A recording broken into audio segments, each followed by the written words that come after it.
Hello, friends. On this glorious day in drink history, we kick off a series of interviews from Chicago. And boy, oh boy, are we starting things off right with an interview with the Brett Pontoni. Mr. Pontoni is the spirits buyer for Binny's Beverage Depot. With more than 30 stores in the greater Chicago area, Binny's offers a diverse and inspired selection of spirits for the geekiest of drinkers, with Brett setting the standard for geekiness with his incredible passion for spirits knowledge. I've had the pleasure of visiting distilleries with Brett, and the level of detail through which he examines and experiences these places is awesome. His perspectives are insightful and his insights always interesting. I'm pumped for this one, folks. Let's do this.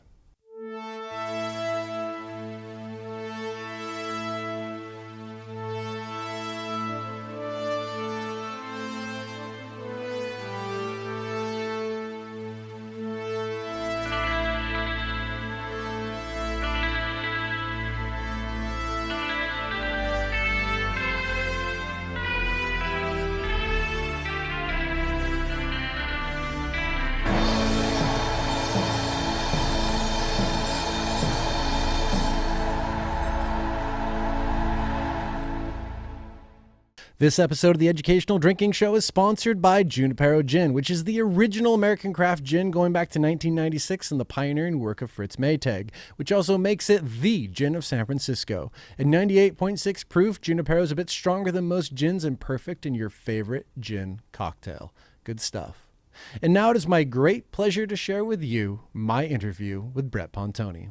Well, spending money is easy. Spending money in the right way is where it gets difficult. And, you know, you have to, many different ways we have to approach it, because for people that have been to our stores, we kind of have the mentality. We once had a tagline for commercials that said every price, or every pocketbook, every pallet. Mm-hmm. Right. And so we have to be in the mind of the person who wants to come in and buy a case of, you know, Miller Lite or Coors Light and a bottle of Jack Daniels or Smirnoff or something, you know, relatively large brands. Commodity brands, you know what, those people are just as valuable to us as the person who wants to discuss buying one of 20 bottles of a 50-year-old Glenlivet, you know, that we might sell for $40,000, and everything in between.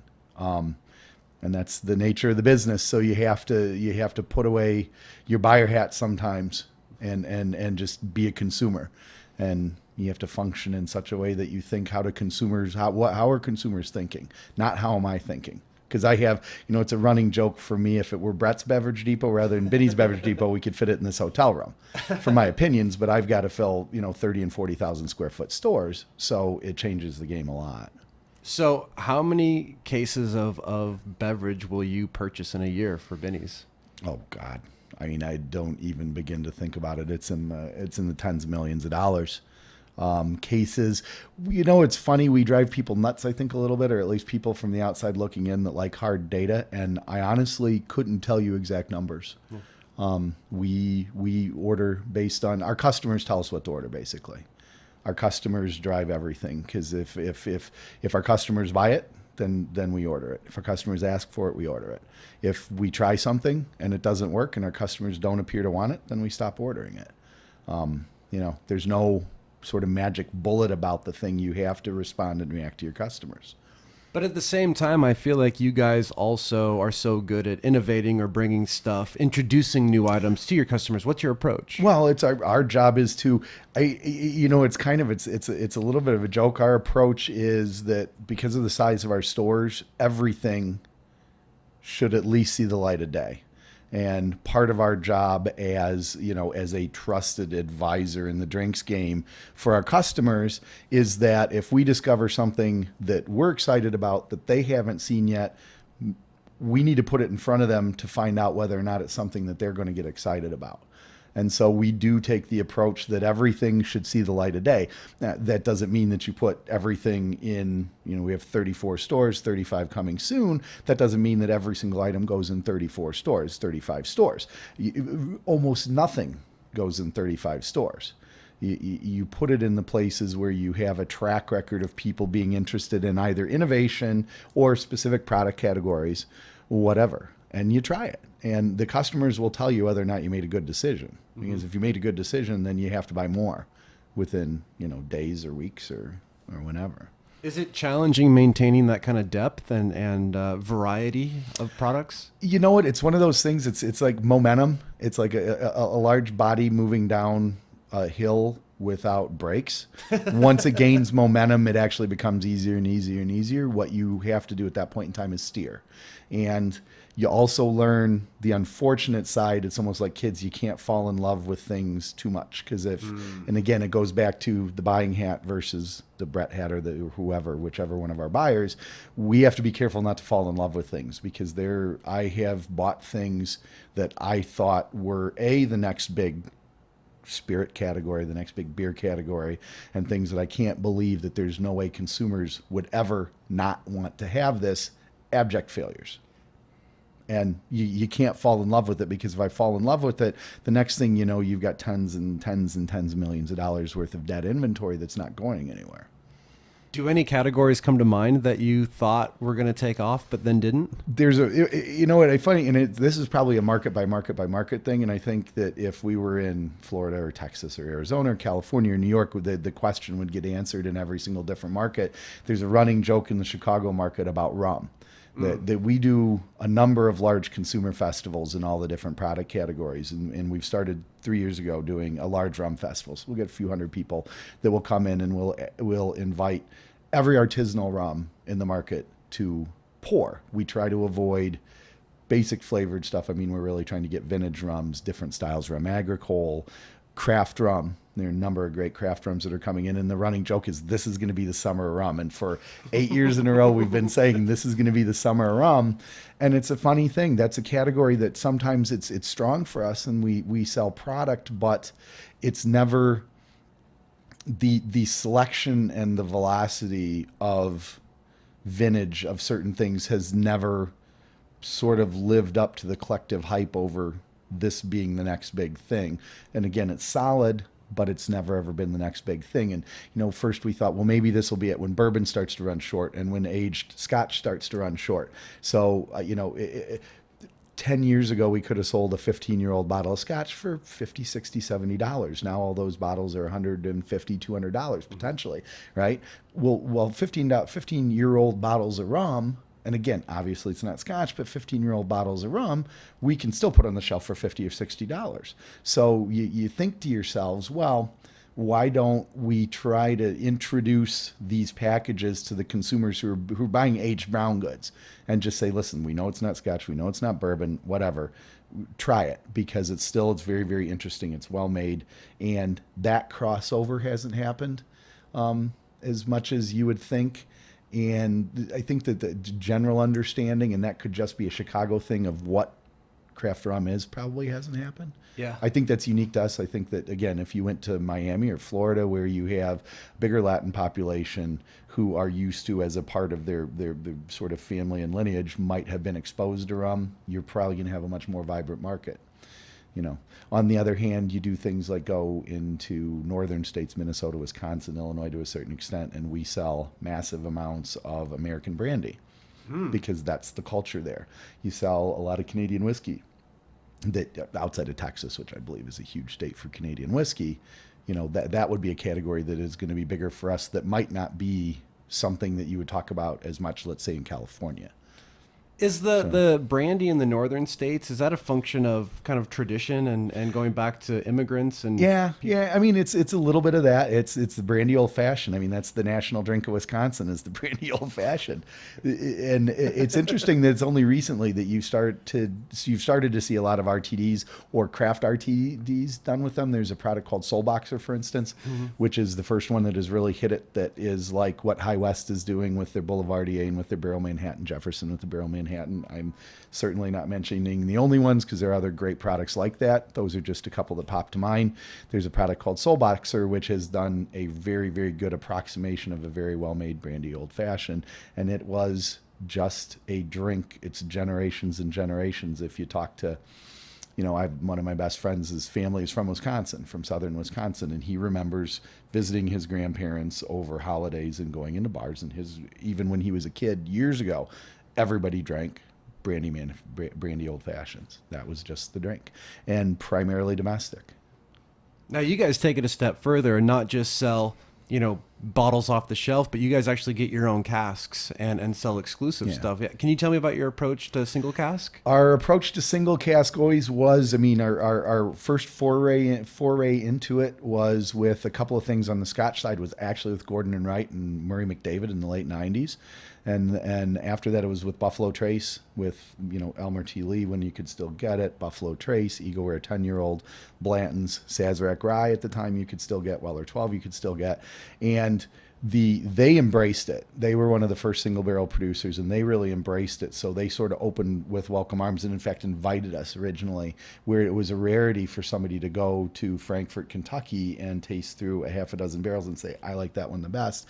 I want to have it bottled for our stores.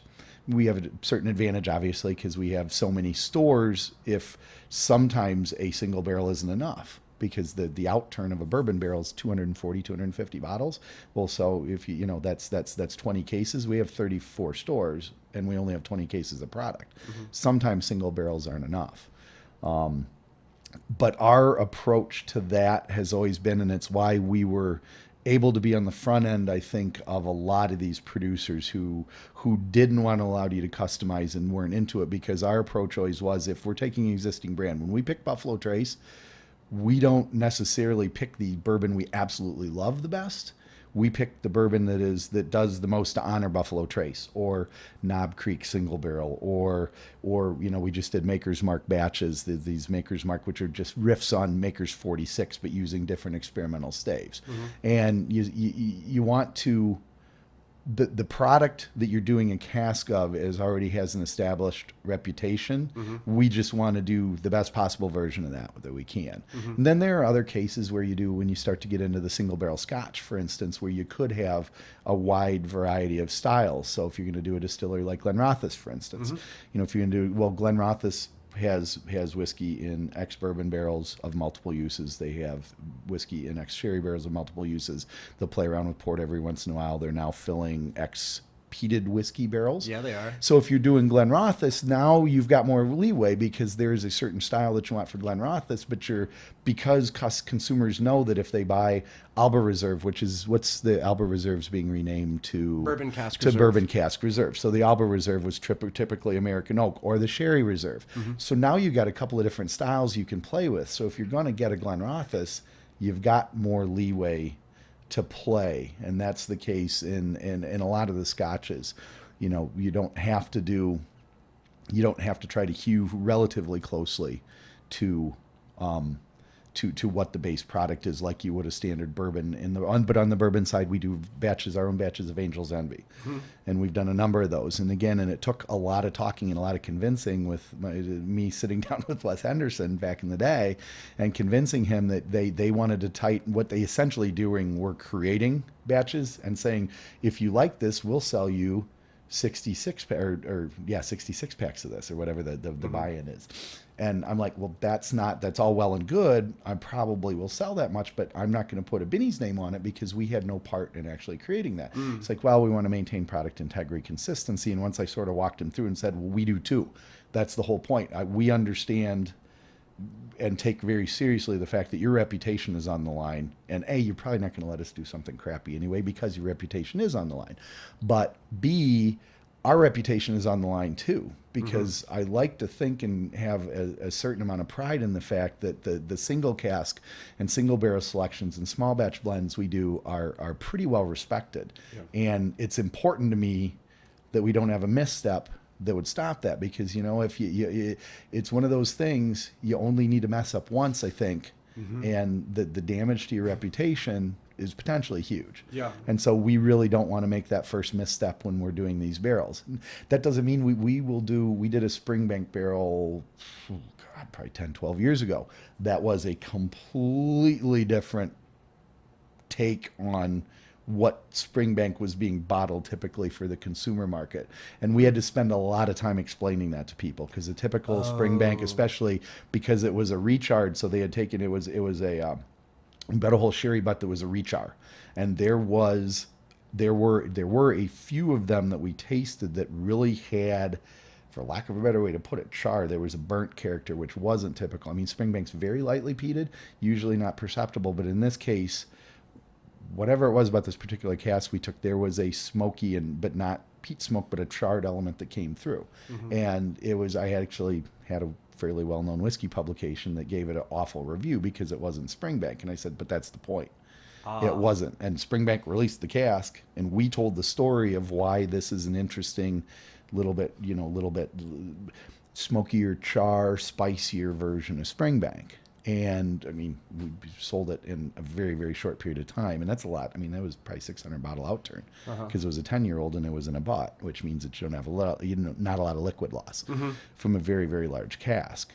And so that's our approach. I mean, we very much respect the integrity and the reputation of the people who are allowing us, who are inviting us. I mean, to a certain extent, we kind of have the idea that we don't just stomp in and say we're going to do it. We take the approach that we're asked and we're invited to do this, and we want to respect the invitation, which is why we, put a lot of thought into what it is we're doing. That's really cool. And you guys do some really fun stuff with the Westland single casks as well. Yeah, it is, and Westland's another one that's great because it's not this one. There is a Westland. There's sort of a Westland DNA of just the regular Westland single malt. But we've had the great opportunity to work with Matt on some of the variants.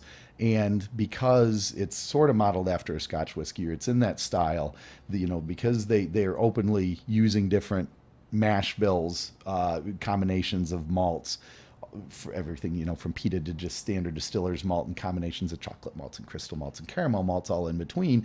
And they're playing around with wood. Not only are they playing around with traditional, like ex-bourbon, like new wood, ex-bourbon, ex-sherry, ex-port, they're also playing around with different strains of American white oak, Quercus alba, Quercus, what was the Gariana was the most recent one that has come out. So they're using not just the traditional Quercus alba that we're used to, that's the bourbon industry thrives on, but oak that's harvested in Washington and Oregon, up and down the West Coast in colder climates, which is going to be some sort of middle ground between very, very loose-grained American oak in a hot climate and very, very tightly grained European oak in a colder climate, and everything in between. And it's fun. So you stick with the tradition. I mean, Matt, who's the distiller, is he's Scottish trained and is very, very much in the mindset of what has made Scotch successful the last 300 years almost, probably now. We've got to be getting close to distilleries being around for 250, 300 years. But with the idea that you can make it uniquely yours and uniquely American. And that's one way, just the wood. I mean, because what the law says, it just has to be aged for, I think in America, some period of time that's bourbon in a charred white American oak barrel. You have a more leeway in single malt. Allows you to just riff on whatever the ingredients are that are at hand. And being a whiskey guy, what do you make of the American single malt category as part of the American whiskey landscape? Because I'm friends with all these guys that have different mindsets and different approaches, I'm a little bit in the middle. I know that Matt has and a number of producers are trying to codify the rules and stick somewhat close to the rules that govern the Scotch business, which would be by the Scotch Malt Whisky Association. And I get it and I understand that, and there is a certain level of consistency and quality that is going to be lent to the category if that's the case. But I am in the middle. I'm not going to sit here honestly and say I 100% agree with that being the approach, because I think that there are some people there are other malt producers in the United States who are saying, wait, part of it being American single malt, if all we're going to do is make Scotch, what's the point? We're making American single malt, isn't Scotch, it's American single malt. So why can't there's a distillery here in Chicago that's making gorgeous whiskeys, and he's doing basically beer mash distillations. He's got a stouted, he basically brews a stout, a lot of times minus the hops, but brews a stout and distills that and makes a whiskey, brews a Belgian style quad, or triple actually, brews a Rauch beer, traditional Rauch beer, to get a little bit of smoke introduced. And because those beer styles don't necessarily have 100% malt, yet they're very much in the vein, they're certainly a branch off. And using these styles, why isn't that somewhat more uniquely American? And I don't have the answer, and I'm like I said, I have friends and close relationships with everybody on every side of the equation. I think that whatever comes of it, as long as it protects quality, and if it weeds out some people that aren't capable of living up to certain quality standards, that's okay. Yeah. Because then you get into a category where is the people who are doing things at the utmost grade of quality with the utmost integrity, that are really trying to do it exactly right, they have the possibility of somehow being drawn down by people who are just going to slap something in this, slap something through the still, poor distillation practices, poor aging practices. How many people might say that this is American single malt, and won't buy the stuff that is profoundly good? So from that standpoint, what they're trying to do to codify and sort of have a definition of it absolutely is fantastic and to a certain extent necessary. I think that the discussions need to continue as to how much leeway there is going to be in there. It's a really interesting perspective, and I do think the discussions have to lead to increased quality in some way, shape, or form. That's where that is the whole purpose. Regardless of whether or not you agree that you're going to do everything exactly or as close as possible to what SWA requires for Scotch producers, and malt producers in Scotland. Regardless of whether or not you're going to hew to that, the whole overriding, the big, the name imprinted on the wall needs to be quality, regardless of what comes out of the rum. That really is utmost. And I know, knowing the reputation and the integrity of Matt, that certainly was sort of the guiding, overriding principle, regardless of what the mechanics are with what's going on. That's certainly the overriding and guiding principle. And I think it's so cool, at least for me, to be able to see all this unfold in front of us, because this isn't some crazy innovation. I feel like there's so much respect and connection to the traditions of whiskey, and to see this new generation of distillers bring it to life is so exciting. Yeah, we are, and we're asking, and this is something that you think of, or at least if you're a responsible retailer, that you have to think about. We're asking people to give us money for a sensory experience, So if I'm going to ask people to shell over tens, 20s, hundreds of dollars for a sensory experience, I need to do everything possible within my grasp to make sure that they are going to say that was a good spend. Because again, and it doesn't matter. It's, I suffer. If somebody makes a crappy whiskey and they buy it from my store and they protest, they think that Binny's is bad just as much as they think, potentially, that they think the product is bad. And so you have to be careful to respect that, because we're at our heart, our businesses, I'm asking people to give me tons of money for sensory experience. So we got to make sure that sensory experience is as good as it can possibly be, and as informed as it can possibly be, which is why we take time to go to distilleries and visit distilleries and do singles and single cask bottlings and do education. We've started an consumer education program. Luckily, we've got stores that are of a size that we can host seminars with distillers and with educators throughout the chain, and we make an effort to do that, because there's no such thing as an over-informed consumer. In my mind at least, there's no such thing as an over-informed consumer. The more you know, the more comfortable you're going to be with your decision. And speaking of Whisky Innovation, we had the opportunity to do some adventuring in Taiwan with Kavalan and Nika in Japan. I'd love to get your thoughts and impressions from visiting. Which it was, again, it's fascinating to watch, especially seeing two operations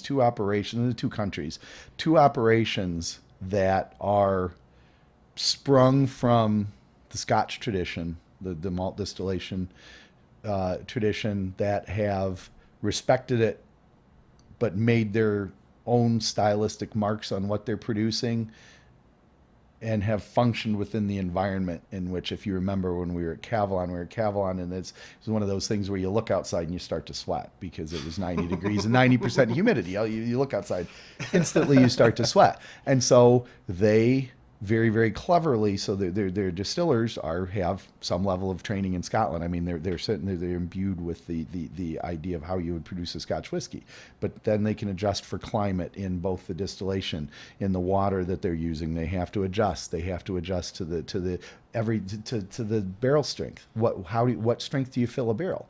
Because we're going to make because of the hot climate and because of the humidity, we're going to have whiskeys that are going to mature like that, and so. Do we fill it a normal strength or do we fill it a lower strength since we're going to be pulling them a lot quicker? We're not going to have the liquid loss because it's very humid, so we're going to have more alcohol loss. So what do you do? Mm-hmm. And so they honor the tradition, but yet they adjust to their environment and make very good quality product. I mean, again, they don't use rickhouses, they palletize because it's more efficient and slows the whole heat process down. Mm-hmm. I mean, I remember that those warehouses were one of the coolest places, and there was no outside environmental influence except for the whiskey was cool, and so it stayed somewhat cool, even though you walk outside and again, instant sweat bomb. You go to Japan, where there again, the whole Masataka Takatsuru starts this whole thing with Yamazaki, then Yuichi, then Miyagikyo. And he builds these distilleries, and he's Scottish trained. He's a chemist, and he looked for sites that were traditional, that he could close his eyes and open them and think you were in Scotland again from the water source and where everything he was. But in the case of the Japanese whiskeys, you learn is they follow those traditions, but then they fractionalize everything. So we're going to, rather than have one consistent style we're going to produce in all the time, we are going to have one consistent style we want to bottle, but we're going to make all these fractionalized variants of everything. And then we have to have somebody with a very good palate and a very good nose that's going to come in and blend them together. So so the Nika coffee malt or the Nika pure malt or the Nika, so they taste like bottle you buy today. Mm-hmm. If you buy a bottle in a year from now when you run out of it, well, hopefully you drink it faster than a year. But if it takes you a year to drink it, you hope that the bottle you get next year, you can say, yeah, this is the same whiskey this is the whiskey that I loved. And I think you were just as excited about the food over there as the whiskey. Oh, well, that's I'm not going to lie and say that there's everybody, there's two, because, I get to travel a lot for work to see these things and sort of hopefully bring back information for the chain. Mm-hmm. And I also happen to love food and happen to love, if other people have eaten it and it hasn't killed them, then I might as well try it, right? And that's kind of my approach to trying. I'll try anything. If that person put it in their mouth and they're not dead, then it must be fine, and I'll eat it and I'll try it. And that's always been the approach. But yeah, it's one of the fringe benefits of doing this, and I think that culture. It's like the cultural terroir. Yeah. Of the product is. They might be trained in another country to make a spirit that is indigenous to another country, but if they're still Taiwanese, they're still Japanese, and there's still that their flavor experience. This is why I say when I do seminars and we'll talk about, I said, all right, what does that taste like? What is it? And I always try to pick the shyest people that aren't really reacting. What do you think it tastes like? Well, I don't know. I said, well, sure you do. What do you think? Because you're tasting something, right? Mm-hmm. So tell me. And then what it is they're intimidated because they can't throw out all these 25-cent words that we do. And I laugh and I say, well, listen, I get paid by the adjective because this is my business. So I can throw out all the words you want to describe things, but what do you taste? And the idea being is that everybody has their own nose. Everybody has their own tongue. More importantly, everybody has smelled their own smells and tasted their own tastes. Mm-hmm. And so tasting should be the opposite. It should be the freedom that I'm going to relate this back to what I've smelled and what I've tasted before. Mm-hmm. So to me, a tasting should be fun and freeing. It shouldn't be it isn't A, B, C, or D. Mm-hmm. It's not multiple choice. It's not true, false. Yep. You know what? They're all essay questions, and as long as now you say, well, so if I say vanilla and you say white frosting and you say custard and you say white chocolate, well, you know what? We're probably all tasting the same flavor. We're just describing it in a different way based on what's informed our flavors. If you say matchstick head, I'm not going to tell you you're wrong, but you're missing something or I'm missing something, one of the two. But once people understand that, well, he said pear and they said apple and they said, whatever, pick your whatever white fleshy fruit, that, and once they're told by somebody like me who's an expert, then there's like, okay, so it's okay for me to speak up and say this because that's what it reminds me of. That's what I think it smells like. That's what I think it tastes like. And once you free people to do that, the whole experience becomes a lot better. And that for me is that's an important part of education, is letting people know it's okay. And if you don't like it, don't look at me. Do you like this? Don't look at me and try to gauge whether or not I've got a smile or a frown on my face. If you like it, yes. If you don't like it, tell me you don't like it. I was just conducted earlier today, was at a Scotch tasting or whiskey tasting. We had probably 500-600 consumers. And people said, well, what's your best thing on the table? And my question is, what do you like? Yeah. Well, I like Scotch. What do you drink? Because I have at everything from a 16-year-old grain whiskey to an 8-year-old high ppm peated Isla malt and everything in between. Some things aged bourbon and sherry. And so then once people, it's like this great, I love the light that goes off in the eyes when they understand, well, this is what I drink. Okay, try this. Why do you like it? Do you like it for this? Try this. Well, this is different, but I still like it. Or I don't like this. Fine. You're not going to like everything on this table. You will love, hopefully, multiple things on the table, but you're going to love at least 1 or 2 or 3 things. Hopefully you'll love like 10 of them if we have a dozen things or 15 or 20 things on the table. But you're not going to like everything, and it's okay. You're not going to hurt my feelings. Because you know what? I wouldn't probably drink, personally, the consumer Brett wouldn't necessarily drink everything on that table. But the buyer Brett knows that there are enough people that like it that it's worthwhile to do and put it in front of people. Yes. When you get up in the morning, what do you look forward to about your job? What's your favorite aspect of what you do? You know what? It's everything. It's not. We're a old family company, and we got a lot of people who have, nobody leaves, and that's part of it. Is just the people and interacting with people. I mean, a large part of the job is talking and having conversations, and just the interaction with people, I think, is a big thing for me. And it's fun. I get to get up and taste whiskey or tequila or Sotol or rum or cognac or armagnac or whatever.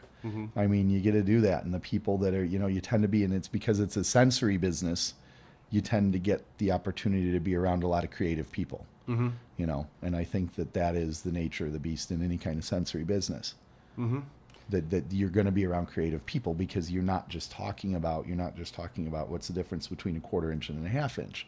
Your opinions, again, palate experiences. You have people from all different walks of life with all different tastes and smells. That's the nature of the business, and that for me is the fun part. It's not the same. It's hard to get locked into a routine in this business, or at least for the part of the business that I'm involved in. You don't really get locked into a routine because there's nothing routine. Do you see any categories coming down the pipeline?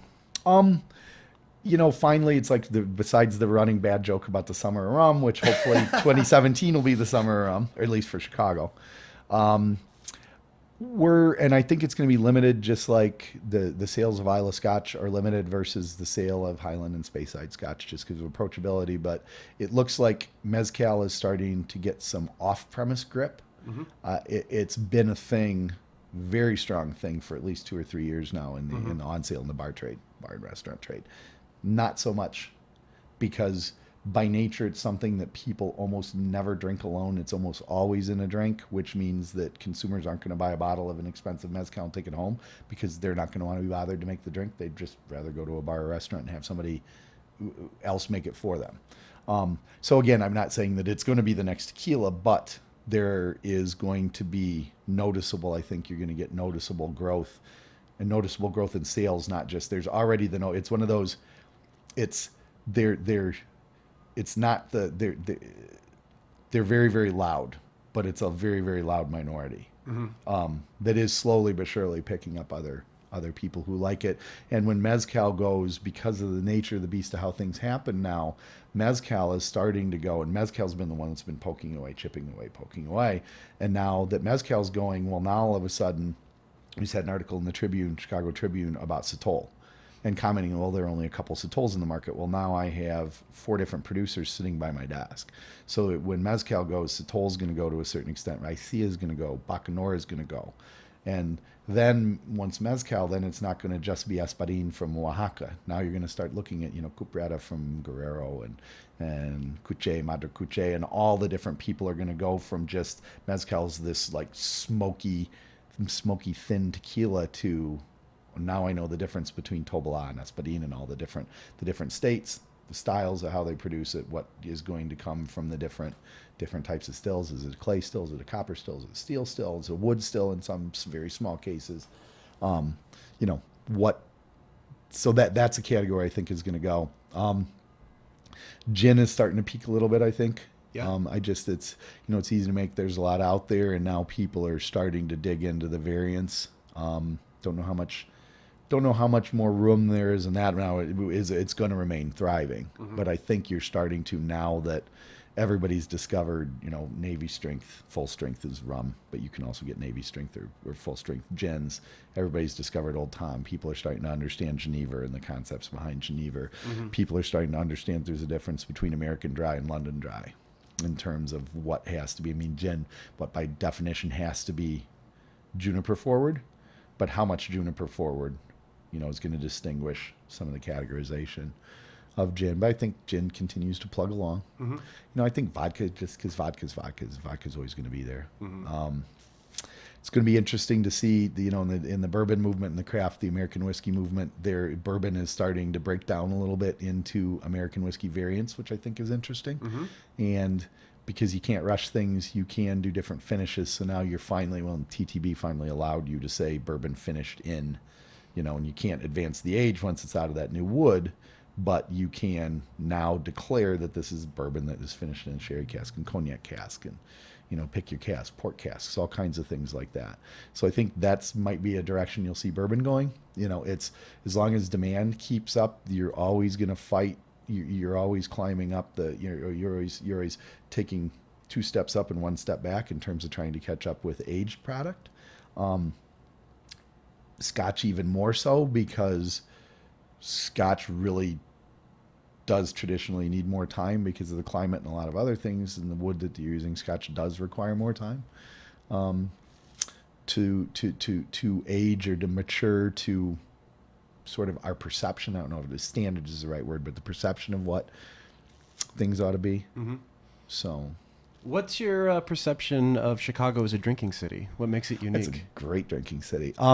The willingness to, you don't have any, you have a lot fewer biases here in terms of where it is. One, because it's such a cultural melting pot, you know, because we have a strong, you know, Chicago's got a strong Irish population, strong Polish population, strong Asian population, strong Latin population, and not just, you know, Mexican and Honduran and South American, everywhere in Asia, not just Chinese or Japanese, Japanese, Korean, Vietnamese, Polish, Russian, other Eastern. So we have people from all over have come to this city for the last 150, 200 years, and they bring, you know, Scandinavian. We have basically Andersonville is essentially a Scandinavian neighborhood on the north side of the city. So we get everything, and because you get everything, no matter what it is, whether or not people embrace it, like rum hasn't necessarily been on massive volume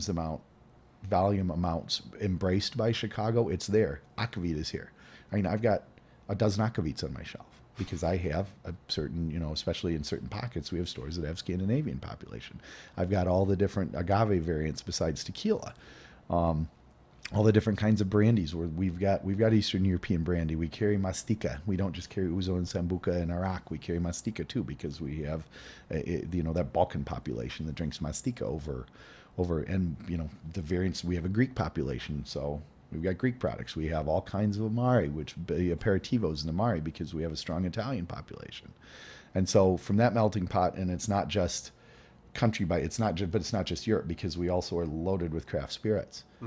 So producers from all over. We have a dozen distilleries in Chicago, at least, and I probably have that number wrong. I think there are 19 or 20 licensed in the state of Illinois, a dozen of which are Chicago or Metro Chicago.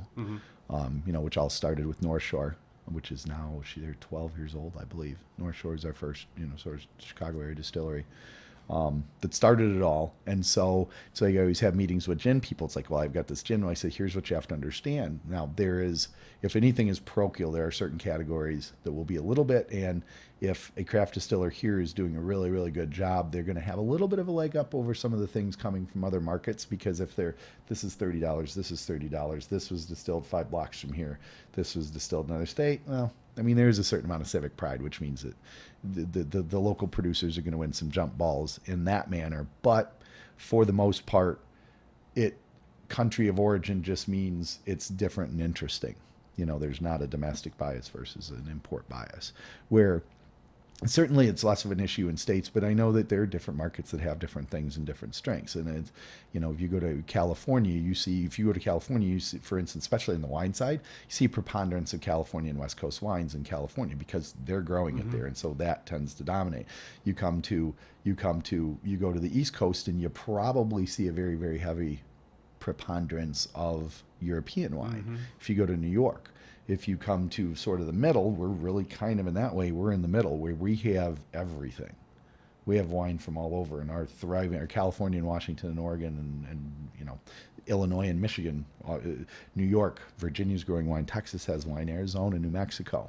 You're starting to get wines from these states. It's all thriving, but so is every region of Spain, and every region of France, and Italian wine is still very strong in this market, and all the South America, New World, Old World. Israeli, we have a good-sized Jewish population, so we've gone to the point where we carry an extensive selection of kosher wine, and we don't call them kosher anymore because they are excellent world-class wines, and they happen to be kosher. So you have to change your categories, not just steer. Everything is improved. We've got tons of great Chilean wines. It's not just walnut crest. Everybody in the liquor business, or everybody in the wine business at least, should every single day they cash a paycheck should thank Behringer and Sutter Home White Zin. Because for most people, certainly in my generation, the first bottle of wine you might have ever taken a cork out of was probably a bottle of Sutter Home or Behringer White Zin. And finally, when you think about all the work that you've done at Binny's, is there anything that you're particularly proud of that you've been able to do? The single barrel program. Yeah. I think as much as anything, the ability to tie in, the ability to do our own variant and do our own take on things, yet at the same time never lose sight of or have a lack of respect for the base product, the distillery that did it. Nobody we wouldn't have done a barrel. If people didn't want Buffalo Trace, we wouldn't have wanted to do a barrel back in the day. Because the first barrel we did with Buffalo Trace was actually Elmer T. Lee. And you know what? With Elmer picking the barrel when Elmer was still around. And we wouldn't have been able to, like I said, we're invited to do these things. We don't just barge in and demand, because that wouldn't be, we're invited, hopefully because what we do is respected. We're invited to do these because I think and hope that people have the confidence that we're going to do it right. And if anything really separates a lot of the rest of it is mechanics. You fight for price so you have good pricing, and you keep your stores clean, and you remodel your stores. There are all kinds of things you can do that anybody can do. But you have to do all of them. And the set above part is the customer service and the customization and making what we're trying to do a brand and not just a store you walk into. We want to, and I think that we've done a pretty decent job of being a brand. Well, I really appreciate you taking the time, and I have so much respect and admiration for what you guys do, just because there's so much passion, so much inspiration, so much enthusiasm, and I could talk to you all day, but we'll have to save the rest for another time, because that gives me a reason to come back to this fine city. So well, always welcome back. Really appreciate it. And we need to go to Cavalon again. And do they ever find out that we climbed on the roof at Cavalon, or did they? Shh.